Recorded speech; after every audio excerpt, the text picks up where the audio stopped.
Hello everyone, hope you are all fine. Hope सब अच्छे से होंगे। हमने साइंस पोर्शन का जो एमसीक्यू सेशन स्टार्ट किया था उसके ऑलरेडी कुछ पार्ट्स हमने अपलोड कर दिए हैं, जिसमें हमने न्यूट्रिशन इन इट्स टाइप्स, उसके बाद हमने रिस्पायरेशन इन प्लांट्स, और आज हमारा जो टॉपिक रहेगा वो ट्रांसपोर्ट इन प्लांट रहेगा। ये सुपरवाइज़र का जो सिलेबस है वहाँ पे ये टॉपिक आपको देखने को मिलेगा। Nutrition, transport in plant, respiration in plant, ये टॉपिक वहाँ पे जो साइंस, जनरल साइंस का सेक्शन है 10 मार्क्स का, वहाँ पे देखने को मिलेगा। और बाकी जो एसएसबी का जो सिलेबस होता है वहाँ पे भी जनरल साइंस आपको देखने को मिलता है। वहाँ पे भी ये टॉपिक बहुत इंपॉर्टेंट होता है। जो प्रीवियस एग्जाम में यहाँ से क्वेश्चंस पूछे गए हैं वो क्वेश्चंस हम डिस्कस करेंगे, ताकि आपका रिवाइज भी हो जाएगा और साथ साथ आपकी प्रैक्टिस भी हो जाएगी। प्रैक्टिस सेशन है, इससे आपकी चीज़ें भी क्लियर हो जाएंगी। ऑलरेडी इसका जो थ्योरेटिकल पार्ट है वो मैंने ऑलरेडी डिस्कस किया हुआ है, वो आप प्लेलिस्ट में जाके देख सकते हो। वहाँ पे हमारा फोल्डर बना हुआ है, तो ये वाला फोल्डर जो है वहाँ पे प्लेलिस्ट में बना होगा एमसीक्यू सेशंस जनरल साइंस, तो उसमें सारे वीडियोस आपको मिल जाएंगे जो ऑलरेडी हमने अपलोड किए हैं। बिना टाइम वेस्ट किए हम सीधा टॉपिक पे आते हैं। Transport in plants best 30 MCQs जो प्रीवियस एग्जाम में पूछे गए हैं वो आपके लिए हमने लाए। स्टार्ट करते हैं। सबसे पहला क्वेश्चन है, the body absorb mineral through. जो प्लांट की बॉडी होती है, सारी यहाँ पे प्लांट है, सॉरी, द प्लांट बॉडी जो होती है वो क्या करती है, वो मिनरल्स को एब्जॉर्ब करती है थ्रू। क्या वो स्टेम, जो प्लांट का जो स्टेम होता है, क्या वहाँ से एब्जॉर्ब करती है, ब्रांच, रूट्स, लीव्स। देखो ये प्लांट हमारे पास, तो मिनरल जितने भी होते हैं वो प्लांट को रूट से different part of the plant तक पहुँचते हैं। इसका आंसर रहेगा हमारे पास रूट्स। नेक्स्ट क्वेश्चन हमारे पास क्या है, the components of the vascular bundle. देखो प्लांट, ट्रांसपोर्ट इन प्लांट में पढ़ रहे हैं तो दो टिश्यूज बहुत इंपॉर्टेंट रोल प्ले करते हैं ट्रांसपोर्ट इन प्लांट, और उनका नाम क्या है, जिसे वेस्क्यूलर बंडल भी कहा जाता है। तो वो बहुत इंपॉर्टेंट क्वेश्चन है, बहुत बार पूछा गया है। वो है फ्लोएम और जाइलम।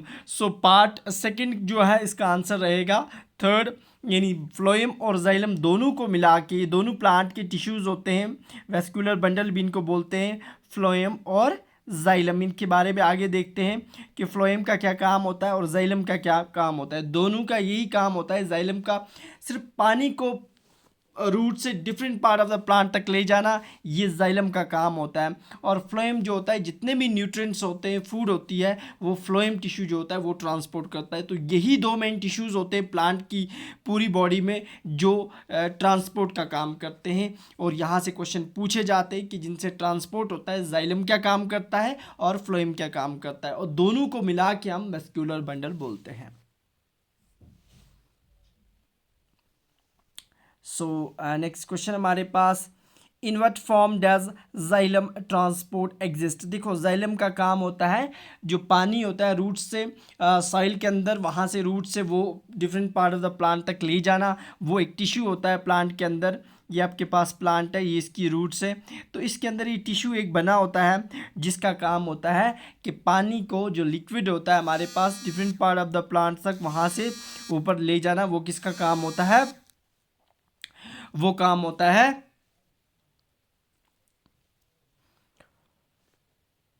जाइलम का। ठीक है ना, बहुत इंपॉर्टेंट है ये। और नेक्स्ट देखते हैं हम, तो यहीं से डिस्कस कर रहे थे। हाँ, तो इसका आंसर हमारे पास रहेगा, क्वेश्चन क्या पूछ रहा है यहाँ पे, ये देखो, इन what form does xylem transport exist. जो जाइलम ट्रांसपोर्ट है वो किस फॉर्म में ले जाता है। देखो जाइलम का इतना ही काम होता है, रूट से जो पानी होता है सॉइल से, उसको different part of the plant तक ले जाना, यानी ऊपर की तरफ वो प्लांट में पानी को ले जाता है, यानी उसकी डायरेक्शन हमेशा यूनि डायरेक्शन होती है। वो यानी प्लांट के लीव्स से नीचे की तरफ नहीं लाता है, यूनि डायरेक्शनल होता है। इसीलिए जो जाइलम होता है वो यूनि डायरेक्शनल ट्रांसपोर्ट दिखाता है। थर्ड का हमारे पास सेकेंड आंसर आएगा। वो बाई डायरेक्शनल नहीं होता है, किसी भी पार्ट के, यानी वहाँ से ऊपर से नीचे कोई चीज़ नहीं लाएगा, वो सिर्फ रूट से पानी को ऊपर ले जाता है, यूनि डायरेक्शनल होता है। Next, what hypothesis has been made to explain the process of stomatal movement? देखो स्टोमेटास का बंद होना, उनका ओपन होना, उनका क्लोज होना, इस मूवमेंट के लिए कौन सा हाइपोथेसिस दिया गया था? बहुत इंपॉर्टेंट है। वो हाइपोथेसिस जो था वो था स्टार्च शुगर इंटरकन्वर्शन थ्योरी। ये एक थ्योरी थी जिसने स्टोमेटा के अंदर, स्टोमेटा छोटे छोटे पोर्स होते हैं लीव्स के अंदर, उनकी ओपनिंग और क्लोजिंग, वो बंद हो जाते हैं, वो खुल जाते हैं, उसके लिए एक थ्योरी दी गई थी जिसको स्टार्च शुगर इंटरकन्वर्शन थ्योरी कहा जाता है। फिफ्थ क्वेश्चन हमारे पास है, the person who founded the plant physiology, वो पर्सन जिसने पहली बार प्लांट की फिजियोलॉजी के बारे में बताया, उसका नाम क्या था? फिजियोलॉजिस्ट था। सो उसका नाम है हमारे पास स्टीफन हेल्स था। सो आंसर रहेगा फर्स्ट पार्ट।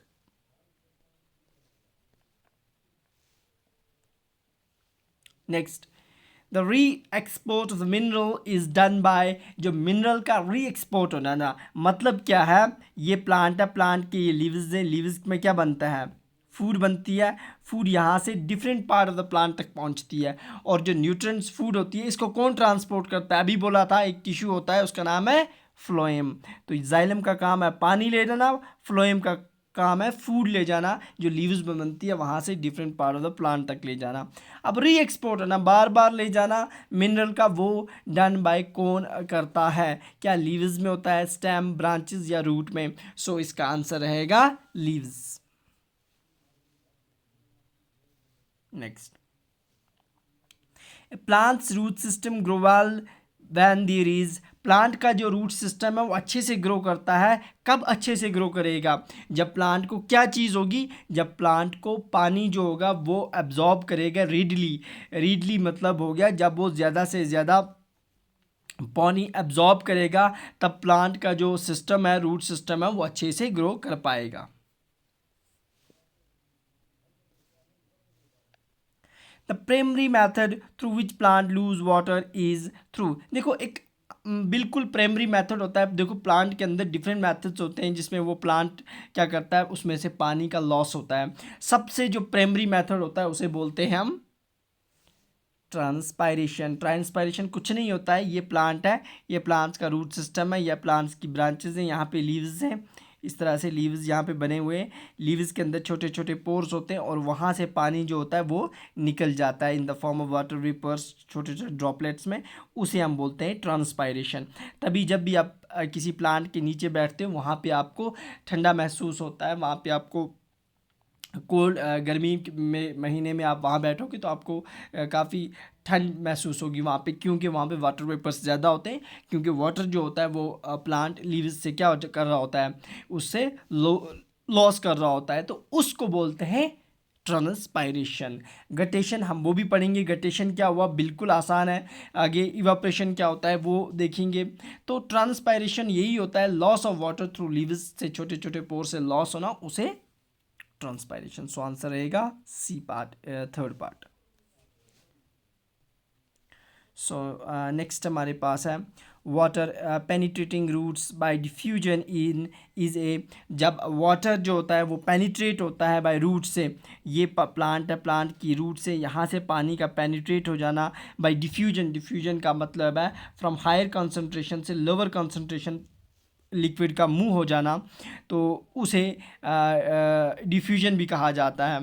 तो डिफ्यूजन इस तरह से बोलते हैं जैसे हम गैसेस जो होती है ना, किसी जगह पे हायर कंसंट्रेशन होगी, वहाँ से वो लोअर कंसंट्रेशन की तरफ जाती है, तो that's called as diffusion.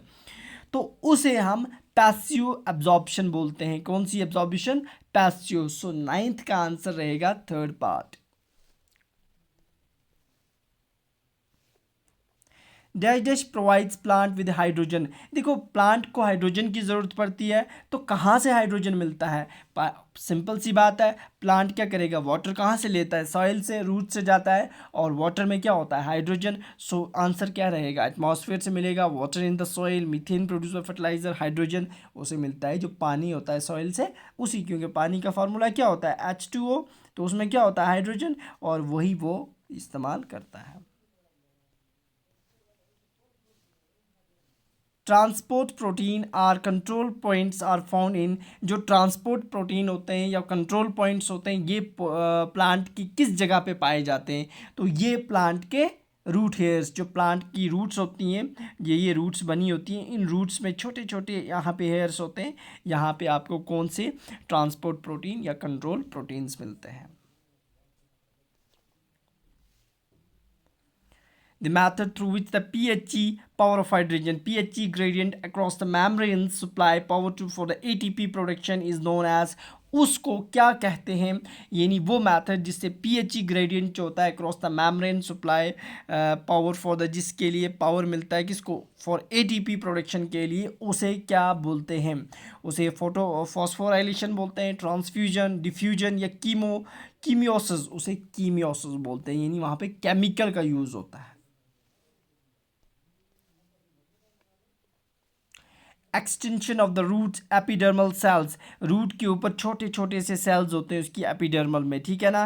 That enhance the absorption, जिससे एब्जॉर्प्शन सरफेस एरिया बढ़ जाता है, उसे क्या बोलते हैं? उसे बोलते हैं 13 का क्या आएगा? Root hairs. रूट हेयर्स जो होते हैं इससे एब्जॉर्प्शन एरिया बढ़ जाता है, ज़्यादा से ज़्यादा प्लांट रूट्स में से वाटर को एब्जॉर्ब कर पाता है क्योंकि एब्जॉर्प्शन एरिया काफ़ी बढ़ जाता है। Next question 14, the exudation of xylem sap drops on the edges of the leaves is called, आपने सुबह सवेरे कभी देखा होगा उठ के कि जो लीफ होता है उसकी कॉर्नर्स पे, उसके ब्लेड्स पे छोटे छोटे ड्रॉपलेट्स ऑफ द वाटर होते हैं। वो ड्रॉपलेट्स, वो पानी कहाँ से होता है? और वो उसी ड्रॉपलेट्स जो होते हैं, सुबह देखते हो शबनम होती है ऊपर लीव्स पे, तो उसे ही हम बोलते हैं गटेशन। गटेशन हो गया, यही फ़र्क होता है ट्रांसपायरेशन और गटेशन। ट्रांसपायरेशन हो गया छोटे छोटे पोर से वाटर का वेपर्स की फॉर्म में लॉस हो जाना, लेकिन सुबह के वक्त आपको लिक्विड फॉर्म में पानी जो होता है लीफ के ऊपर मिलता है, उसे हम गटेशन बोलते हैं। उसे क्या बोलते हैं? गटेशन। सो 14 का आंसर रहेगा आपके पास बी पार्ट। ड्रॉपलेट्स में आपके एजेस ऑफ द लीव्स पे ये चीज़ मिलती है, उसे गटेशन बोलते हैं। The movement of the material from leaves to other tissues of the plant is called, simple सी बात है, ये प्लांट आपका, ये प्लांट के लीव्स है। अब इस लीव्स से प्लांट के हर हिस्से तक क्या पहुंचती है? फूड जाती है, यहाँ से स्टेम की तरफ, रूट्स की तरफ, ब्रांचेस की तरफ, फ्रूट की तरफ। तो लीव्स में फूड बनती है, वहाँ से पौधे के हर हिस्से तक वो फूड पहुंचती है। उस प्रोसेस को क्या बोलते हैं? क्या ट्रांसपायरेशन? वो तो लॉस ऑफ वाटर होता है। ट्रांसलोकेशन, गटेशन क्या होता है? लिक्विड फॉर्म में वाटर आता है। ट्रॉपिक मूवमेंट तो नहीं। सो आंसर रहेगा डी पार्ट, ट्रांसलोकेशन। ट्रांसलोकेशन कुछ नहीं होता है, सिर्फ लीफ में फूड बनना, वहाँ से different part of the plant तक पहुँचना, उसे ट्रांसलोकेशन बोलता है। The movement of the water molecules through semi permeable membrane, ये हमारे पास एक मेम्ब्रेन है, लेकिन इसमें छोटे छोटे कुछ पोर्स होते हैं जिससे पानी की मूवमेंट हो जाती है।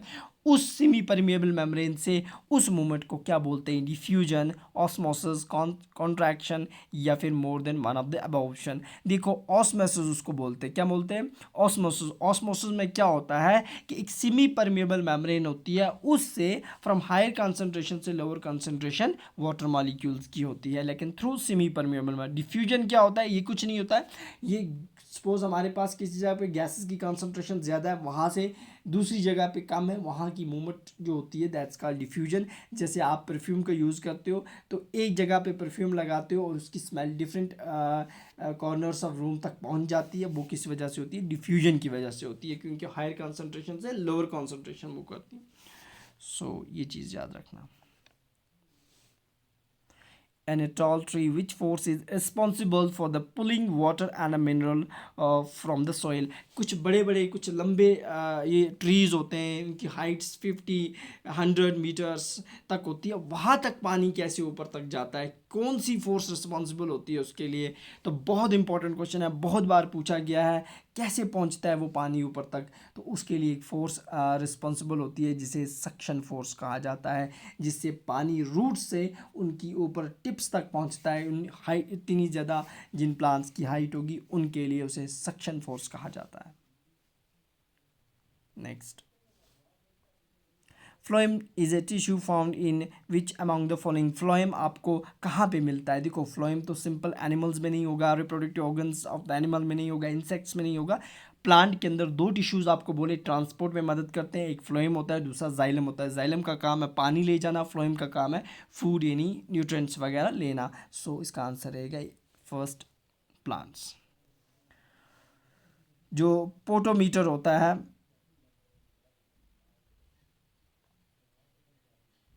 ठीक है ना, देखते हैं potometer. Potometer works on the principle of, ये पोटोमीटर किस प्रिंसिपल पे काम करता है? क्या रूट प्रेशर पे काम करता है? Amount of the water absorbed equal to amount of transpirated, osmotic pressure, potential difference between the tips of the tube and that of the plant. ये कुछ नहीं है, ये पोटोमीटर काम करता है किस प्रिंसिपल पे? कितना पानी एब्जॉर्ब किया और कितना वहाँ से ट्रांसपायर किया गया। एक पौधे ने रूट से कितना पानी ऊपर लिया और लीव्स से वो क्या करता है, प्लांट पानी को लॉस करता है, जिस प्रोसेस को ट्रांसपायरेशन बोलते हैं।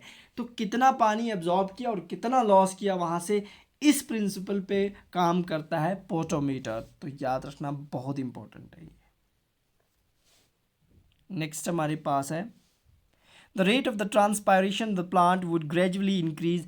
ट्रांसपायरेशन प्लांट जब लॉस करेगा वाटर थ्रू लीव्स, तो वो रेट कब ज़्यादा होगी? जब बाहर टेम्परेचर ज़्यादा होगा तब भी ज़्यादा होगी। इफ़ रिलेटिव ह्यूमिडिटी डिक्रीज़, अगर ह्यूमिडिटी डिक्रीज़ होगी उस वक्त, तो ह्यूमिडिटी डिक्रीज़ होगी, क्या उस वक्त ज़्यादा होगी ट्रांसपायरेशन? क्या पूछ रहा है, क्या उस वक्त ज़्यादा होगी? So relative humidity remains unchange, relative humidity increase. देखो बाहर ज़्यादा बारिश होगी तो पानी इतना लॉस नहीं होगा। जब ह्यूमिडिटी यानी बाहर पानी कम होगा, उसकी नमी कम होगी, इतना ज़्यादा पानी नहीं होगा एटमॉस्फेयर में, तो उस वक्त प्लांट ज़्यादा से ज़्यादा लॉस करेगा। From higher concentration to lower concentration movement हो जाएगी प्लांट वाटर की। सो जब ह्यूमिडिटी कम होगी उस वक्त पौधा जो होगा वो ज़्यादा से ज़्यादा पानी लॉस करेगा, क्योंकि इतनी ह्यूमिडिटी नहीं होगी, बहुत ज़्यादा गर्मी पड़ रही होगी, तो उस वक्त ज़्यादा लॉस करेगा।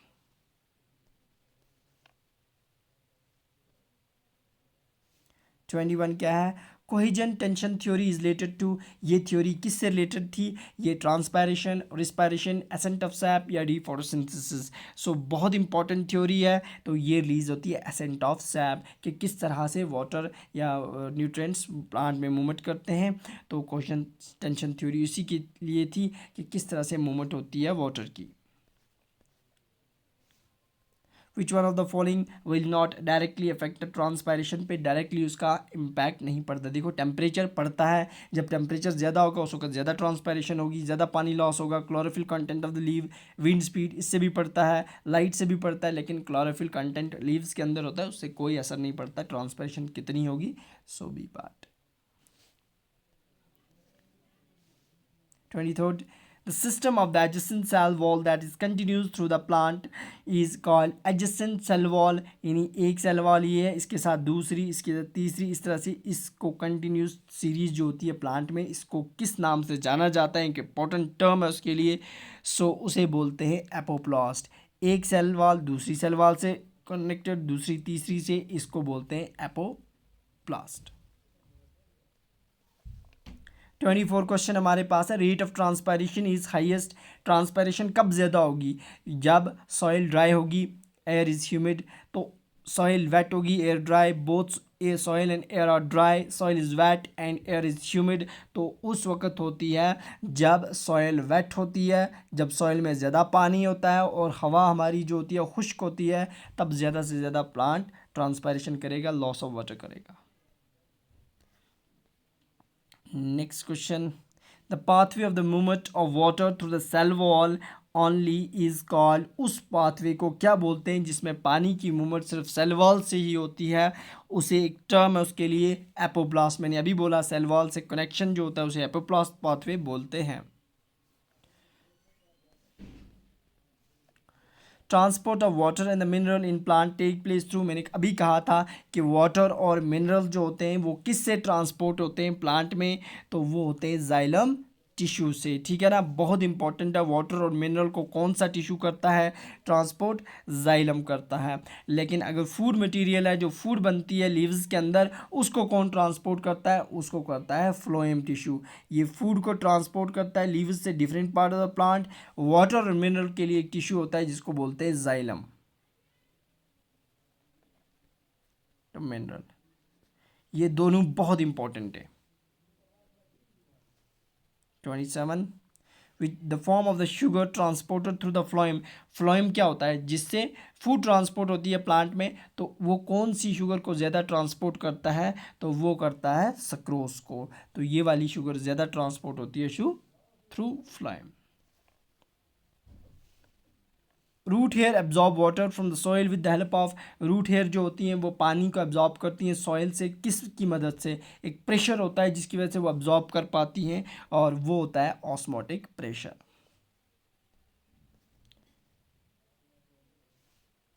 इन plant cell cytoplasm of the adjacent cell are connected through the bridges. मैंने अभी बोला था जैसे सेल वॉल कनेक्ट होती है एक दूसरे से, इस तरह से एक सेल का दूसरे सेल से साइटोप्लाज्म कनेक्ट होता है। साइटोप्लाज्म इसका इससे, इसका इससे, इस कनेक्शन को किस नाम से जाना जाता है, तो इसको बोलते हैं प्लाज्मोडेस्मेटा। प्लाज्मोडेस्मेटा कुछ नहीं होता, एक सेल का प्लाज्मोडेस्मेटा क्या होता है कि एक सेल का साइटोप्लाज्म दूसरे सेल से मिला होता है, इसी तरह से दूसरे सेल का तीसरे सेल से, इस इंटरकनेक्शन को हम बोलते हैं प्लाज्मोडेस्मेटा। सो यहाँ तक टॉप मोस्ट इंपॉर्टेंट एमसीक्यूज थे फ्रॉम दिस टॉपिक, जो हमारा था ट्रांसपोर्ट इन प्लांट, तो बहुत इंपॉर्टेंट है। और इसके बाद जो नेक्स्ट टॉपिक होगा उस पर भी हम कवर करेंगे। सो साइंस पोर्शन पे एमसीक्यू सेशंस आपके कंटिन्यू रहेंगे। इसकी पीडीएफ बाद में आपको टेलीग्राम चैनल पे मिल जाएगी। जो भी इस चैनल पे फर्स्ट टाइम देख रहा है उस चैनल को सब्सक्राइब कर ले, बेल आइकन को प्रेस करें, ताकि कोई भी नया वीडियो अपलोड होता है उसके नोटिफिकेशन आपको मिले। सो मिलते हैं कल। ओके, अल्लाह हाफिज़, थैंक यू।